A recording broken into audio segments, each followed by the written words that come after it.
মুসলিমদের কোণঠাসা করতে এবার নতুন পায়তারা করছে ভারতের নরেন্দ্র মোদী সরকার। দেশটির মুসলিম সম্প্রদায়ের দান করা এতিমখানা, মাদ্রাসা, মসজিদ, এমনকি কবরস্থান পর্যন্ত দখল করতে পাশ করছে এক বিতর্কিত বিল, যা ঘিরে চলছে তীব্র সমালোচনা। তবে কিছুই গায়ে মাখছে না মোদী সরকার। ধর্মীয় শিক্ষা ও সেবামূলক কাজে ব্যবহৃত সম্পত্তিকে ওয়াকফ বলা হয়। ওয়াকফ বোর্ডের মাধ্যমেই এসব জমির ব্যবস্থাপনা হতো। মুসলমানদের দান করা শত শত কোটি ডলার মূল্যের এই ওয়াকফ সম্পত্তির ব্যবস্থাপনা ও বহু বছরের পুরনো পরিচালনা পদ্ধতি সংশোধনে আনা একটি বিল লোকসভায় পাশ হয়েছে। এ সপ্তাহে ভারতের পার্লামেন্ট লোকসভায় বিরোধী দলের তীব্র বিরোধিতার মুখে সংখ্যালঘু বিষয়ক মন্ত্রী কিরেন রিজিজু বিলটি উত্থাপন করেন।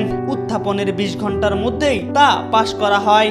আইনে পরিণত হওয়ার পথে ওয়াকফ সংশোধনী বিলটিকে বিরোধী দলগুলো মুসলিম বিরোধী হিসেবে আখ্যা দিলেও সরকারি দল বলছে এটি একটি ঐতিহাসিক সংস্কার। ৭০ বছরের পুরনো ওয়াকফ আইনে পরিবর্তন আনা এই বিল এখন রাষ্ট্রপতির স্বাক্ষরের অপেক্ষায়, যা হলে এটি আইনে পরিণত হবে। লোকসভায় বিলটির পক্ষে ২৮৮ ভোট পড়ে, আর বিরোধিতা করে ভোট দেন ২৩২ জন লোকসভা সদস্য।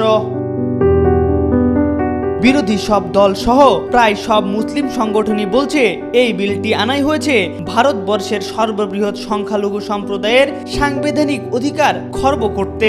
ভারতের পার্লামেন্টে ওয়াকফ সংশোধনী বিল পাশের পর দেশটির বেশ কয়েকটি শহরে ব্যাপক বিক্ষোভ ও প্রতিবাদ সমাবেশ হয়েছে। গত শুক্রবার জুমার নামাজের পর কলকাতা, চেন্নাই ও আহমেদাবাদের মতো প্রসিদ্ধ শহরগুলোতে বিক্ষোভের এই ঘটনা ঘটে। মুসলিম সংগঠনগুলো এবং বিরোধী দলগুলো ইতিমধ্যে এই আইনের বিরুদ্ধে বিশাল আন্দোলনের প্রস্তুতি নিচ্ছে।